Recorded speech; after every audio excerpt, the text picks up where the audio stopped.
بسم اللہ الرحمن الرحیم، السلام علیکم ورحمۃ اللہ وبرکاتہ۔ آج بڑا اہم مسئلہ، تھوڑا سا حیا کے خلاف بظاہر لگ رہا ہے، لیکن آج کے نوجوان اس میں بہت مبتلا ہیں، اس لیے سوچا اس پر مستقل ایک ویڈیو آنی چاہیے۔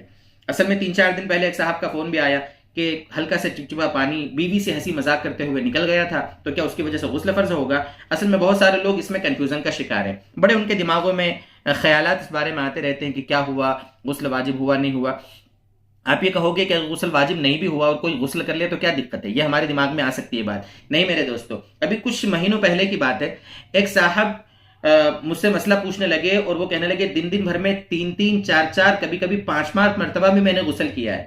اور اس کے دماغ میں یہ تھا بیچارے کے، یعنی اپنے اوپر مشقت اس نے یہ ڈال رکھی تھی کہ اس کو پیشاب کے قطرے کی بیماری تھی، جب بھی پیشاب کا قطرہ نکلتا تھا انڈر ویئر پہ لگا یا پاجامے پہ لگا، پورے کپڑے وہ بدلتا تھا اپنے اور غسل کرتا تھا، اور اس کے بعد پھر نماز پڑھنے جاتا تھا۔ یہ اس کی حالت تھی۔ تو ایسی مشقت اپنے اوپر کیوں لادنا جب غسل واجب ہی نہیں ہے، کیونکہ مسئلہ معلوم نہیں ہے۔ اب یہی حالت ہوتی ہے، بہت سے نوجوان ہوتے ہیں جیسے شادی شدہ ہیں، ٹھیک ہے، شادی شدہ ہے، میاں بیوی آپس میں کچھ ہنسی مذاق کر رہے تھے، باتیں ہو رہی تھی، اتنے میں کچھ ہلکا سا چپچپا پانی 1-2 بوند نکل آیا، تو کیا غسل فرض ہو گیا؟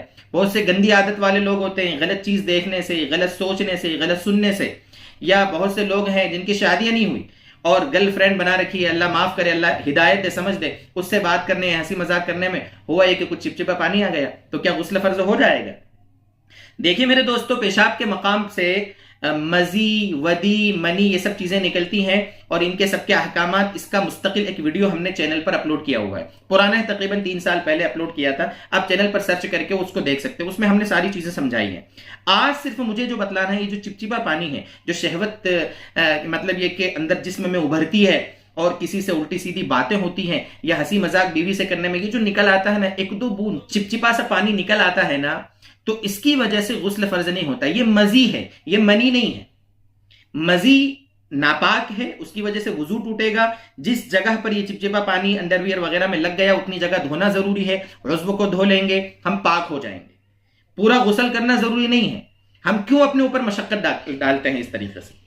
بہت اس سلسلے میں غفلت پائی جاتی ہے، کئی اس طرح فون آتے ہیں، حالانکہ ہم یہ سب چیزیں سمجھا کر، آتھنٹک چیزیں، آپ ہم پر بھروسہ کر سکتے ہیں، آپ لوگوں کے ویڈیو شیئر کر سکتے ہیں، اپنے نوجوان جو دوست ہیں، یار احباب ہیں، ان کو بتا سکتے ہیں کہ یہ ایسی چیز نہیں جس کی وجہ سے غسل فرض ہو۔ جہاں پر ناپاکی لگی ہے اتنی جگہ دھو لی جاوے، اچھے سے 2-3 بار اچھے سے رگڑ کر ناپاکی دور ہو گئی، نکل گئی، اس کے بعد اچھے سے کپڑے کو آپ نے نچوڑ لیا اور اس کو آپ واپس پہن لو۔ جہاں عضو پہ ناپاکی لگی اتنی جگہ دھو لو، بس ہو گیا مسئلہ۔ یعنی عضو کو دھو لو، اتنی جگہ دھو لو، ناپاکی جہاں لگی وہ دھو لو، واپس وہ کپڑے گیلے ہی پہن لو، آپ پاک ہیں، آپ اسی کپڑے میں نماز پڑھ سکتے ہیں۔ کہاں غسل کی ضرورت ہے؟ کیوں اپنے اوپر ایسی چیز جو ہے نہیں اس کو اپنے اوپر لا دینا؟ یہ بالکل غلط طریقہ ہے میرے دوستو۔ اللہ کرے کہ یہ بات ہم کو سمجھ میں آئے، اللہ تعالی ہمیں صحیح باتیں جو کچھ ہیں سمجھ کر بصیرت کے ساتھ اللہ تعالی اس پر عمل کی ہمیں توفیق عطا فرمائے۔ والسلام علیکم ورحمۃ اللہ وبرکاتہ۔